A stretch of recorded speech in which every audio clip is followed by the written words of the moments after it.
The vast blue sky and a strangely blackened Mount Fuji. What on earth is going on here? This print is popularly known as Kura Fuji, meaning Black Fuji, and it is as beloved as the Great Wave. The Japanese title uses the poetic term white rain, referring to a sudden summer shower. In the distance, towering cumulonimbus clouds signal the height of the season. These clouds indicate an unstable atmosphere prone to sudden weather changes. While sudden showers beneath a blue sky are familiar, they are difficult to capture in painting. Rather than depicting individual raindrops, Hokusai conveys the transience of the moment with lightning bolts against the Black Fuji. His experimentation with lightning appears in several of his other works as well. In an era before photography, this was his way of capturing lightning visually. Speaking of lightning, Professor Murasaki Fujisawa offers an interpretation of Black Fuji. She suggests that Hokusai envisioned the mountain as a symbol of the thunder god.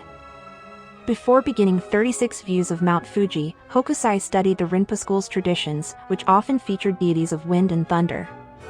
He himself painted several such gods. If Black Fuji represents the god of thunder, then perhaps its counterpart, the god of wind, is hidden somewhere within the series. 6 periods. Lightning is electricity. Around the time Benjamin Franklin demonstrated this through experimentation, Hokusai was born. He would proceed to paint professionally for over 70 years, adopting numerous names throughout his life.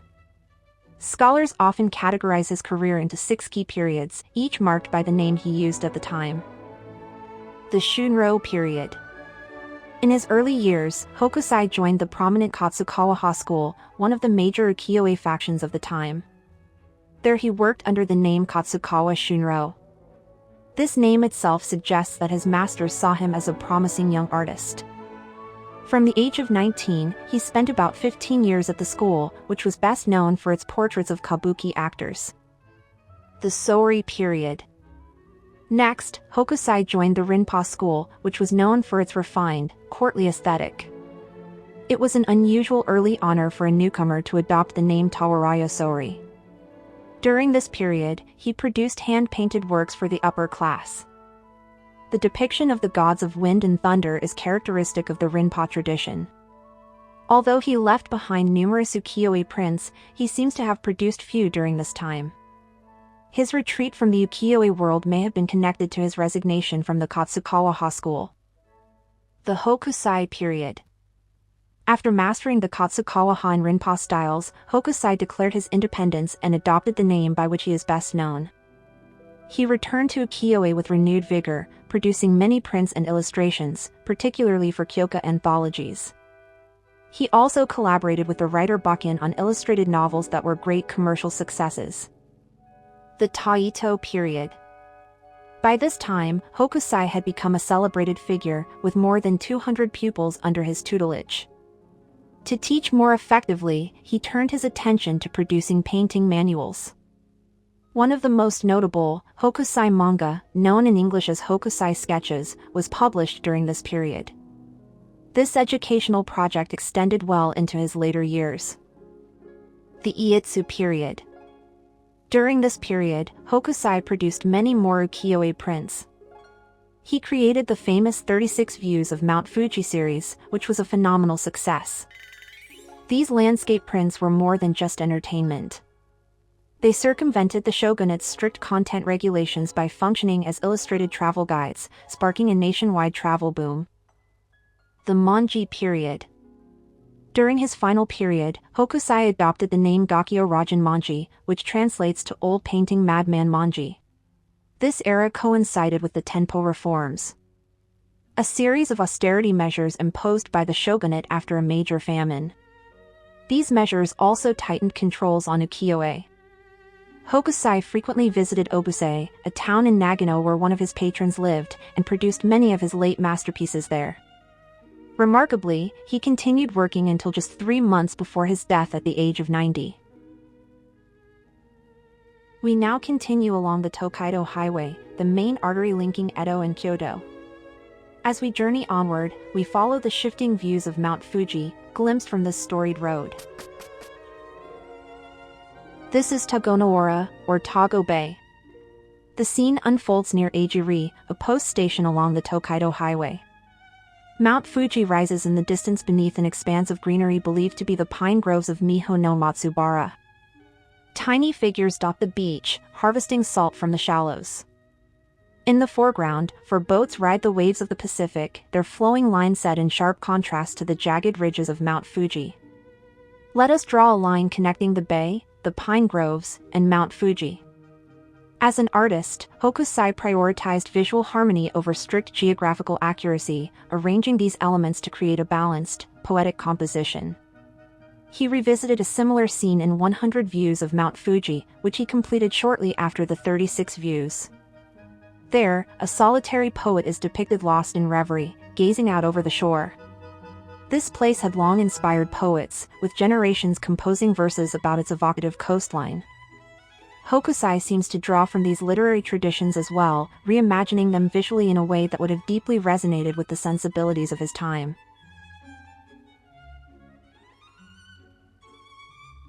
Prior to this period, the most important route in Japan connected the Hakata port where the gateway from the continent, with the capital city of Kyoto.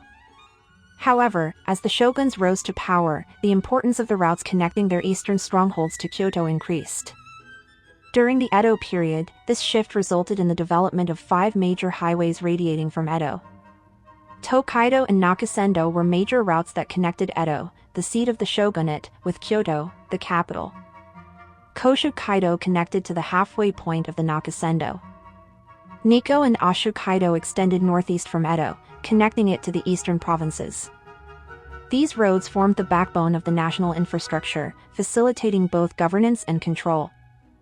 These roads served 2 main functions. First, they established a reliable communication network system centered in Edo. For example, along the approximately 500-kilometer Tōkaidō, 53 post stations, or post towns, were strategically placed to facilitate the transmission of information by messengers. Second, these roads displayed the shogunate's authority.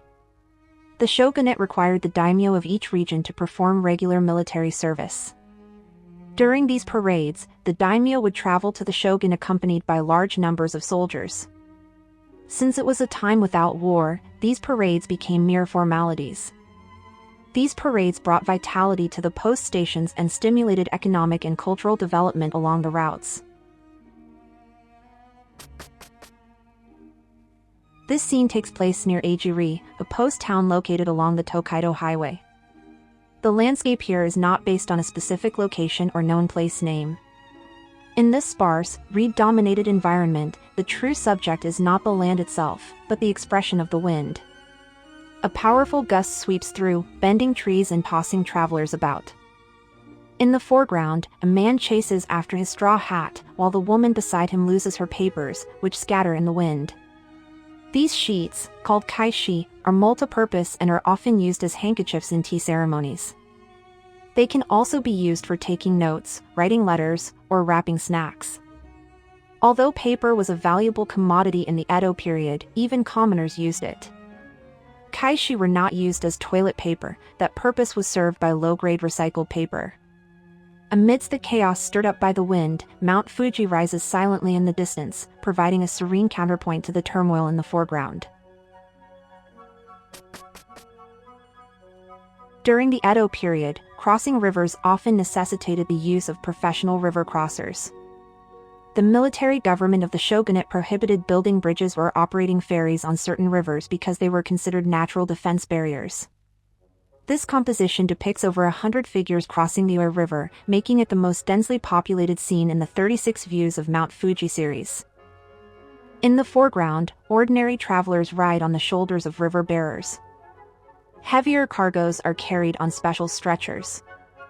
In the background, palanquins mounted on platforms enter the river, carrying people of higher social rank. Shimada, an important post station on the Tōkaidō Highway, is on the opposite bank. While the levee along the riverbank is visible, there is no historical evidence that it was ever built this high. Tolls for crossing the Owari River varied according to water levels.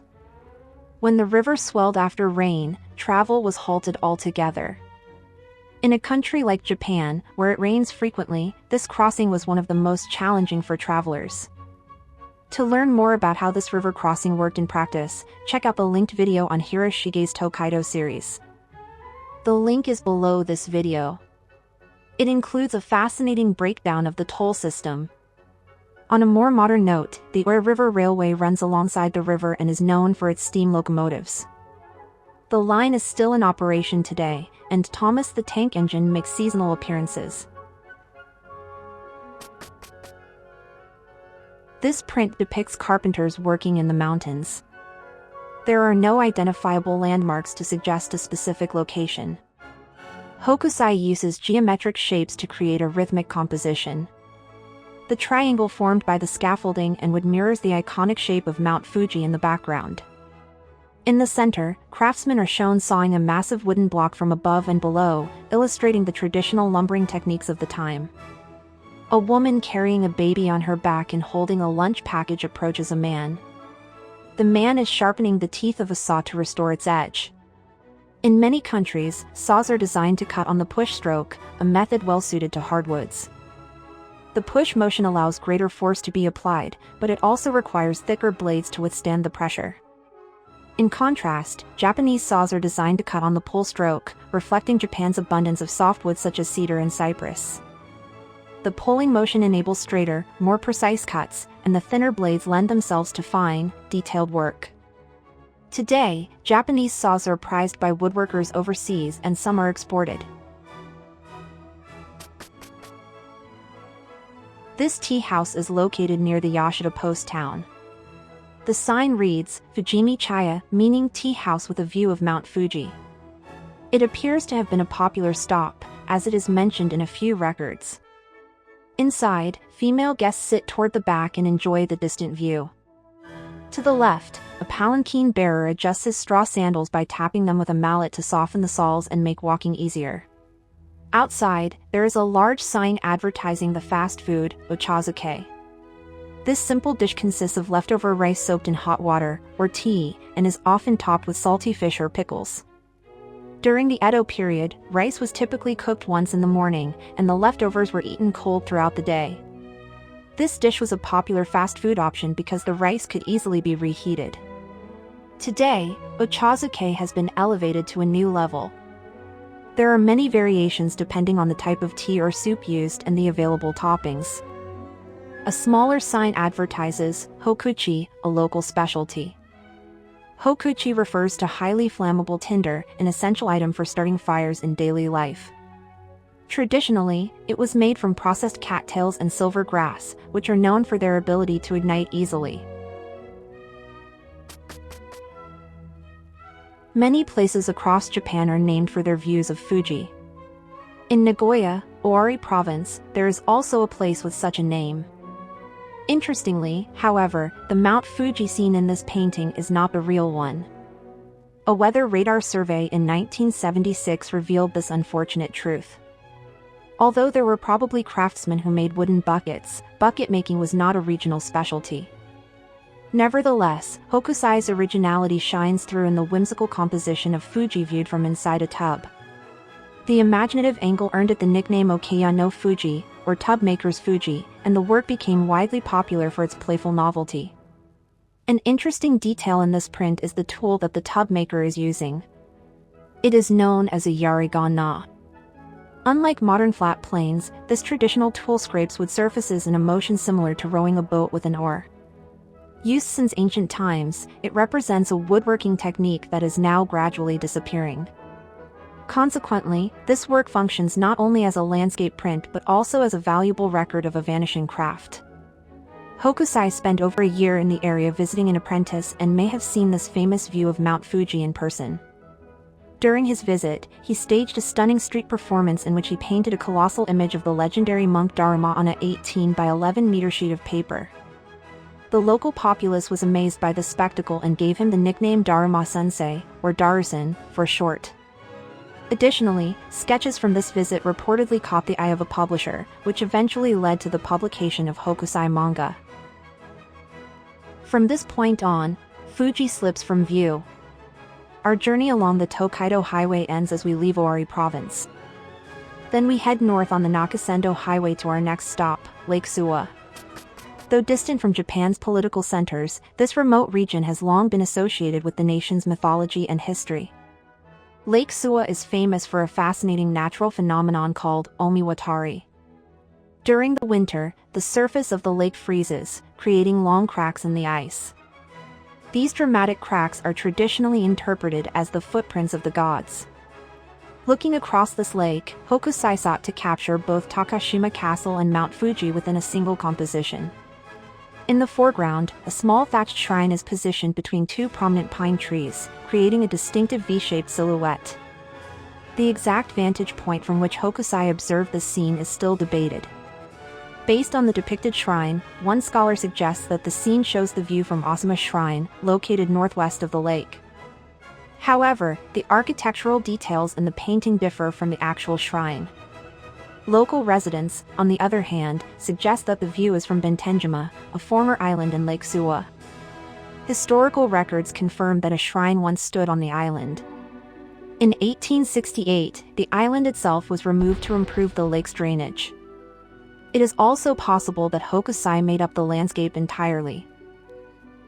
Notwithstanding Hokusai's frequent preference for artistic license over strict geographic accuracy, the potential to link his depictions to actual locations remains compelling. The ongoing search for the truth behind his landscapes continues to fascinate scholars and art enthusiasts alike.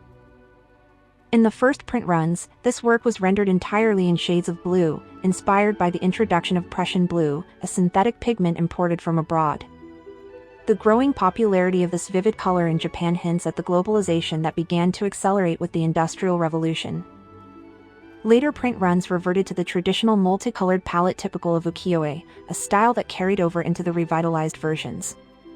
In the early 20th century, the rise of film and photography gradually diminished Ukiyo-e's dominance as a visual medium. However, growing international interest, coupled with a backlash against rapid westernization, sparked nostalgia for traditional Japanese culture. This resulted in a revival movement for ukiyo-e known as Shinhanda. These revitalized versions, from the Shinhanda movement, are crafted using time-honored techniques developed during the Edo period. It's important to note that these prints use newly carved woodblocks, not the originals. As relatively recent works, they often retain their vivid colors and sharp details.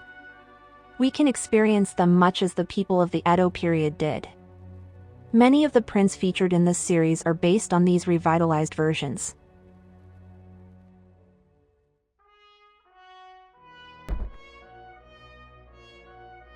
Help motivate us to make more videos by liking and subscribing. Thank you for watching!